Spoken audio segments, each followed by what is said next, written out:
Here, in the bustling river valleys of ancient India, something remarkable was about to happen.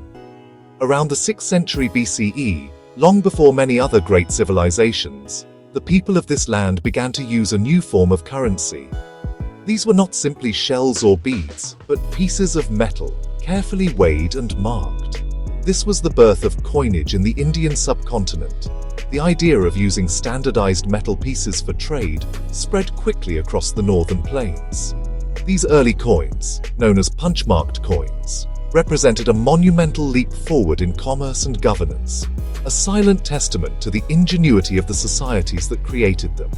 They allowed for easier, more reliable transactions, replacing the cumbersome barter system. The first coins were not round and perfect, like the ones we know today. Instead, they were irregularly shaped pieces of silver. These pieces, called kashapanas, were crafted from silver bars that were cut into specific weights. The process was simple, yet effective. Metal was flattened into a sheet, and then small, roughly rectangular, or square pieces were snipped off. Each piece was then stamped with various symbols by local merchants or guilds. These marks guaranteed the weight and purity of the silver. It was a system built on trust, where the symbols acted as a signature of authenticity, a promise that the metal was genuine and of the correct value. These punch-marked coins can be found scattered across the land, from the foothills of the Himalayas to the deltas of the great rivers. The symbols stamped upon them are a fascinating window into the world of that time. They are not portraits of kings or inscriptions of names, but simple, powerful images drawn from nature and religion. We see the sun, a bull, an elephant, a tree within a railing, or a six-armed symbol. Each mark was a deliberate act, a punch made by a different die. A single coin might have 5 or more such marks, creating a complex tapestry of symbols that told a story only the people of that era could fully understand. The Mahajanapadas, the great kingdoms of ancient India, were the primary issuers of these early coins. Kingdoms like Gandhara, Koshala, and Magadha each had their own distinct set of symbols, a unique numismatic fingerprint. The coins of Magadha, for instance, are often characterized by a consistent group of 5 symbols, suggesting a more centralized and powerful issuing authority. These small silver artifacts are more than just money. They are the earliest historical documents of these kingdoms. They whisper tales of flourishing trade routes, powerful rulers, and a society on the verge of creating one of the world's greatest empires. It is a story of innovation, unfolding one silver piece at a time. With the rise of the Mauryan Empire in the 4th century BCE, the scattered world of local coinage began to consolidate. This vast empire, which stretched across nearly the entire subcontinent, brought with it a more standardized system of currency. The punch-marked silver kashapanas continued to be the main form of money, but now they were issued under the authority of a single, powerful state. The symbols became more consistent, with the sun and the 6-armed symbol becoming almost universal marks of the Mauryan administration. This uniformity in coinage was a powerful tool for economic integration, binding the sprawling empire together through a common currency that was trusted from the mountains of the north to the plateaus of the south. After the decline of the Mauryans, a new influence arrived from the northwest. The Indo-Greeks, successors to Alexander the Great's invasion, introduced a completely different style of coinage to India. Their coins were a marvel of artistry and technique. Unlike the abstract punch-marked coins, the Indo-Greek currency featured realistic and often beautiful portraits of their kings. These were die-struck coins, perfectly round and bearing intricate designs on both sides. On one side, we see the king, often wearing a helmet or a diadem. On the other, a Greek deity like Zeus or Hercules. This was a revolution in numismatic art, a fusion of Hellenistic tradition with Indian culture. The Indo-Greeks were the first rulers in India to issue coins with bilingual inscriptions. The legends were written in Greek on one side and in a local Indian script, either Kharosthi or Brahmi, on the other. This remarkable feature tells us a great deal about their kingdom. They were Greek rulers governing an Indian population, and their coins were a bridge between these two worlds. The portraits on the coins of kings like Menander I are so detailed that they are considered true likenesses, giving us a face to put to these historical names. These silver and copper coins were not just for trade, they were a form of propaganda, announcing the king's power and legitimacy to all his subjects. The influence of the Indo-Greeks on Indian coinage was profound and long-lasting. The idea of putting a ruler's portrait on a coin was adopted by many subsequent Indian dynasties. The Kushans, a powerful empire that followed the Indo-Greeks, continued this tradition, creating magnificent gold coins that depicted their kings alongside a diverse pantheon of Iranian, Greek, and Indian gods. Even the weight standards and minting techniques introduced by the Greeks were adapted and used for centuries. The encounter between these two cultures, immortalized in these small metal discs, forever changed the story of money in India, setting a new standard for beauty and information. The Gupta Empire, which flourished from the 4th to the 6th century CE, is often called the Golden Age of India.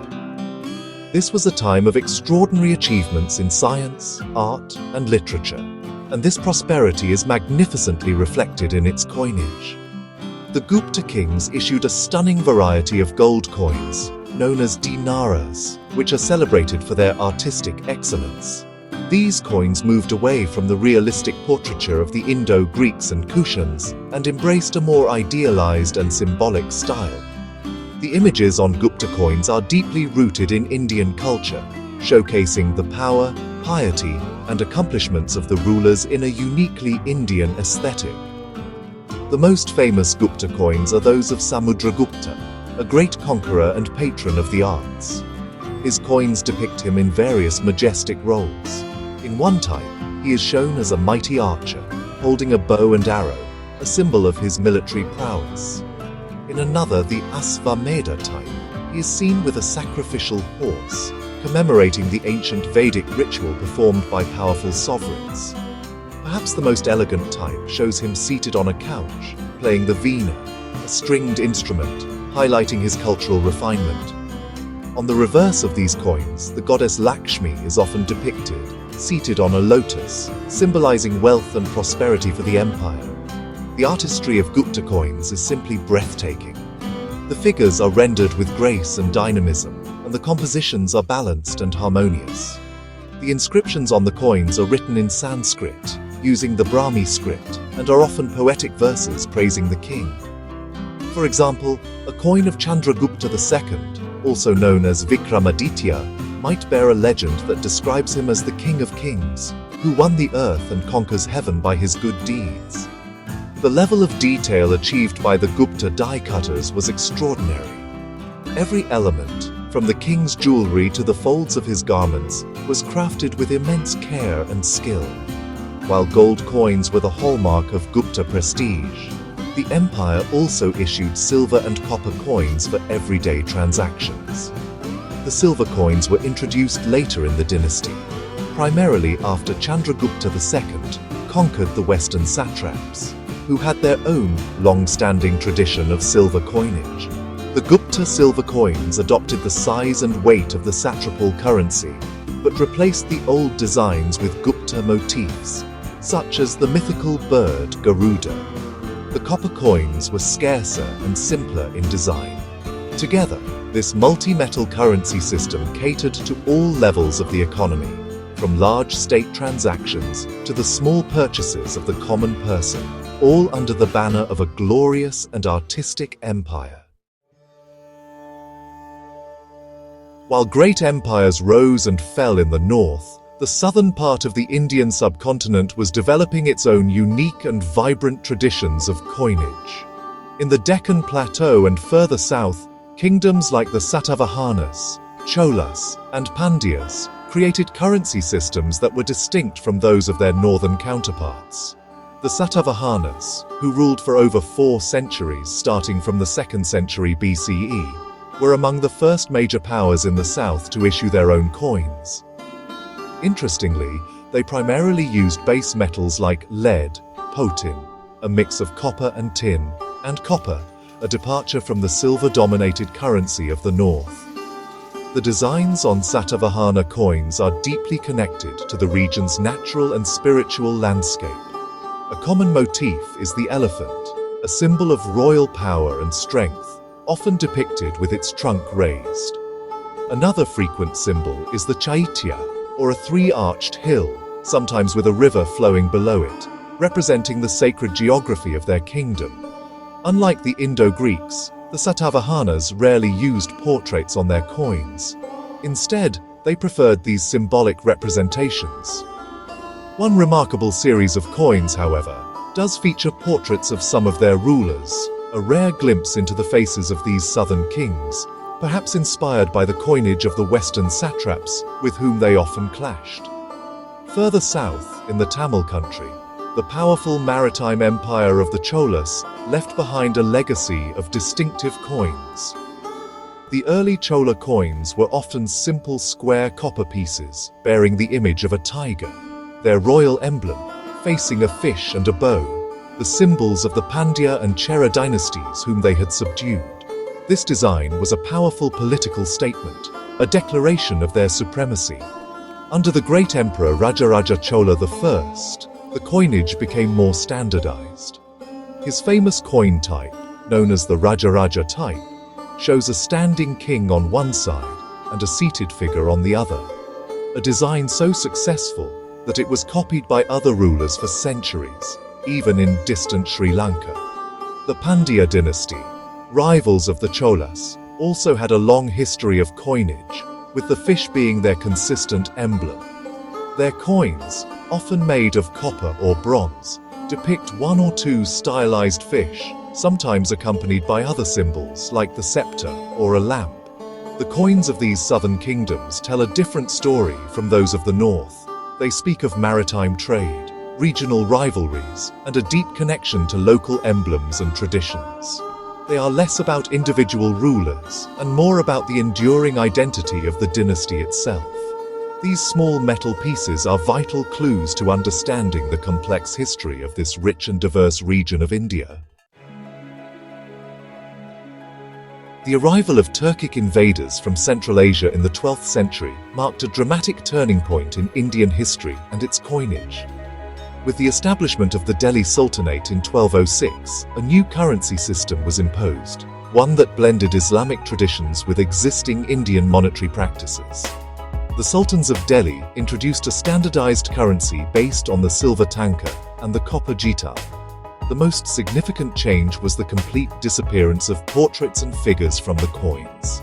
In keeping with Islamic tradition, which generally forbids the depiction of living beings, the coins were covered entirely with inscriptions, usually in elegant Arabic or Persian script. The inscriptions on Sultanate coins were a powerful medium for asserting religious and political authority. They typically included the name and titles of the ruling sultan, the date of minting according to the Islamic calendar, and the location of the mint. Many coins also bore religious phrases, such as the kalima, the basic creed of Islam, or the names of the first four caliphs. This was a clear declaration that the rulers were part of the wider Islamic world. The coins of Iltutmish, one of the early and most influential sultans, were the first to name Delhi as the Mint City, proudly proclaiming it as the capital of his new empire in Hindustan. One of the most fascinating periods in the history of Sultanate coinage occurred during the reign of Muhammad bin Tughlaq in the 14th century. Known for his ambitious and often disastrous experiments, Tughlaq famously introduced a token currency. He issued vast quantities of brass and copper coins and decreed that they should be accepted as having the same value as silver and gold coins. The idea was brilliant in theory, aiming to conserve precious metals. However, the state failed to put a complex design on the token coins that could not be easily copied. As a result, counterfeiters began mass-producing brass coins in their own backyards, leading to hyperinflation and the complete collapse of the experiment. The coinage of the Delhi Sultanate was not uniform across its 5 successive dynasties. The Khaljis, for instance, expanded the empire and its mints, while the Lodis, the final dynasty, presided over a decline where the quality of the coins deteriorated. The silver tanka, originally a high-purity coin, was gradually debased and eventually replaced by the Bilon tanka, made of a mixture of silver and copper. Despite these changes, the Sultanate's currency system laid the groundwork for the monetary standards of the next great Indian empire. The tanka, in particular, would become the direct ancestor of the modern rupee, linking this medieval currency to the money used in India today.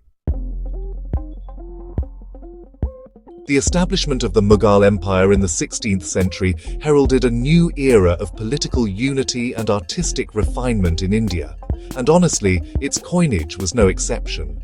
The Mughals created one of the most magnificent and complex currency systems the world has ever seen. Building upon the foundations laid by the Delhi Sultanate, they established a highly standardized trimetallic currency. Gold muhurs, silver rupees, and copper dams were issued from a vast network of mints spread across their sprawling empire. The silver rupee, introduced by the Afghan ruler Sher Shah Suri and perfected by the Mughal Emperor Akbar, became the backbone of the economy. It was a coin of high purity, with a standard weight that remained remarkably consistent for centuries. Under the Emperor Akbar, Mughal coinage reached a new zenith of innovation. While early Mughal coins followed the traditional Islamic format of inscriptions, Akbar, known for his religious tolerance and intellectual curiosity, introduced radical new designs. He issued a series of Ilahi coins that marked the years of his new divine faith. Some of his coins even reintroduced figures, a bold departure from convention. There were coins showing a duck or a hawk, and most famously, a silver rupee that depicted the figures of the Hindu deities, Rama and Sita, which was a remarkable gesture of syncretism. His coins also featured beautiful floral scrolls and intricate geometric patterns, transforming them into miniature works of art. The artistic legacy of Mughal coinage continued under Akbar's successors, Jahangir and Shah Jahan. Jahangir's coins are perhaps the most famous and sought after by collectors. He issued an extraordinary series of portrait mohurs, where he is shown holding a goblet of wine or a flower, a stunning and highly personal statement of imperial power. Even more famous are his zodiac coins. For each month of the year, he issued gold and silver coins depicting the corresponding sign of the zodiac, a ram for Aries, a bull for Taurus, and so on. These coins were masterpieces of the minting art and are incredibly rare today. Shah Jahan, the great builder of the Taj Mahal, returned to a more orthodox inscriptional style, but his coins are renowned for their calligraphic beauty and perfectly balanced designs. The decline of the Mughal Empire in the 18th century is starkly visible in its coinage. As central authority weakened, provincial governors and local warlords began to issue coins in their own names, often mimicking the Mughal style but with cruder execution and deteriorating quality.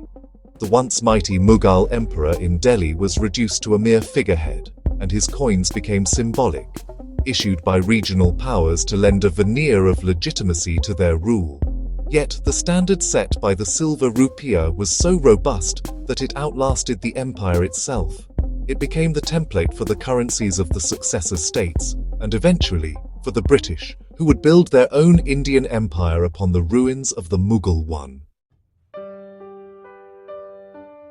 As the Mughal Empire crumbled, the British East India Company, a trading entity that had been operating in India for over a century, began its transformation into a ruling power.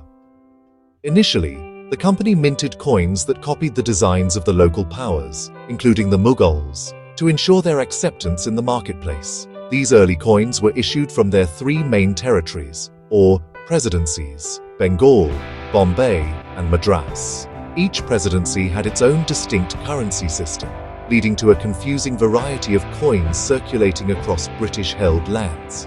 This chaotic monetary situation was a major obstacle to trade and administration, and the need for a uniform currency became increasingly apparent. The turning point came with the Coinage Act of 1835. This act mandated the introduction of a single, uniform currency for all of British India.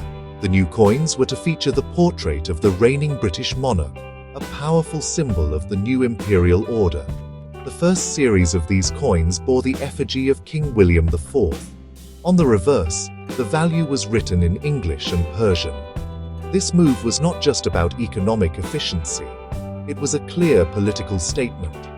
The face of the British king, replacing the inscriptions of the Mughal emperor, announced to everyone that a new paramount power was in charge of the subcontinent. The design of British Indian coins evolved with each successive monarch. The portrait of Queen Victoria appeared on coins from 1840 onwards. Her long reign saw several changes to her effigy, from the young head of her youth to the Jubilee head, and finally the veiled head of her later years. These coins were minted in gold, silver, and copper. The silver rupee, with its standard weight of 11.66 grams, became the universal currency of the Raj, trusted and accepted everywhere. After the Great Rebellion of 1857, the British Crown took direct control of India from the East India Company, and Victoria was proclaimed Empress of India. Her titles on the coins were updated to reflect this new reality. The coinage of the British Raj was a product of the industrial age. The coins were mass-produced in modern steam-powered mints in Calcutta, Bombay, and later Lahore. This resulted in coins of exceptional technical quality and uniformity, a stark contrast to the hand-struck coins of earlier eras. The designs were classical and sober, embodying the power and permanence of the British Empire. This currency system, with its rupees, annas and pice, unified the vast and diverse Indian economy under a single standard. It was this monetary framework that independent India would inherit when the sun finally set on the British Empire in 1947. On August 15, 1947, India gained its independence, and the nation faced the monumental task of forging a new identity. One of the most symbolic expressions of this newfound sovereignty was the creation of a new national currency. For a brief transitional period from 1947 to 1950, India continued to use the existing British Indian coins. The only change was that the portrait of the British king was replaced. The first coins of independent India, issued in 1950, marked a complete break from the colonial past. The face of the monarch was gone forever, replaced by a powerful symbol of India's own heritage, the Ashoka lion capital. This emblem, an adaptation of a sculpture from the 3rd century BCE, features 4 lions standing back to back, representing power, courage, confidence, and pride. Below the lions is the Dharma Chakra, or Wheel of Law. This choice of symbol was deeply significant. It connected the new modern republic to the glorious and ancient past of the Mauryan Empire, one of the first unified states on the subcontinent. It was a declaration that India was not a new nation, but an ancient civilization, reborn. The reverse of the coins featured a bold depiction of a bull, a symbol of strength and hard work, harking back to some of the earliest motifs seen on Indian coins. The initial currency system of independent India retained the old structure of the British Raj. 1 rupee was divided into 16 annas, and each anna was divided into 4 pice. This non-decimal system was familiar but cumbersome for calculations. In 1957, India made a decisive move towards modernization by adopting a decimal system. The rupee was now divided into 100 equal parts. To avoid confusion, the new coins were initially called Naya Pice, which means new pies. From 1957 to 1964, you could find both the old Anna series and the new Naya Paise series in circulation, as the public gradually adapted to the new system. After 1964, the prefix Naya was dropped, and the coins were simply called pies. The early decimal coins came in denominations of 1, 2, 5, 10, 25, and 50 pies, along with the 1 rupee coin. The designs of these coins celebrated themes of national progress and prosperity. A common motif on the reverse was the value of the coin set between two stalks of grain, symbolizing the importance of agriculture to the nation's economy. These coins, made from bronze, aluminum, and cupro-nickel, were the everyday currency that jingled in the pockets of millions of Indians as they built their new nation, one transaction at a time. As we arrive in the present day, 2025, the story of Indian coinage continues to evolve, reflecting the nation's rapid economic growth and changing needs. Over the past few decades, inflation and the rising cost of metal have made the smallest denomination coins obsolete. The 1, 2, 5, 10, and 25 paise coins, which were once commonplace, have been gradually withdrawn from circulation. They are now relics of a bygone era, found only in the collections of hobbyists. Today, the lowest value coin in active use is the 50 paise coin, though even its usage is becoming increasingly rare in daily transactions, with most prices being rounded to the nearest rupee. The current family of coins in circulation primarily consists of the 1, 2, 5, 10, and the recently introduced 20 rupee coins. These modern coins have been designed with both aesthetics and practicality in mind. The 1 and 2 rupee coins are made of stainless steel. The 5 rupee coin is thicker and made of nickel brass. To help the visually impaired distinguish between denominations, the coins have different sizes, weights, and edge designs. The 10 rupee coin is bimetallic, featuring a golden outer ring of aluminum bronze and a silver-colored inner disc of cupro-nickel, making it instantly recognizable. The newest addition, the 20 rupee coin, is a distinctive 12-sided polygon, or dodecagon, also designed for easy identification. In 2010, the Indian rupee was given a new, unique identity symbol, the rupee sign, which is a blend of the Devanagari letter Ra and the Roman letter R. This symbol now proudly features on all new coins and banknotes, a mark of the currency's growing importance in the global economy. The designs on modern coins often carry messages that resonate with a contemporary India. In 2011, a new series of coins was introduced, featuring motifs that represent India's cultural diversity and themes of connectivity. The 1 rupee coin, for example, might show hands gesturing in a classical dance mudra, celebrating the nation's rich artistic heritage and unity. From the first irregularly shaped silver pieces of the ancient Mahajanapadas to the sleek bimetallic coins of the 21st century, the journey of Indian coinage is a mirror to the history of the subcontinent itself. Each coin is a miniature document, a testament to the rise and fall of empires, the fusion of cultures, the evolution of art, and the march of economic progress. As India moves further into a digital age, with electronic payments becoming more common, the role of physical coins may change.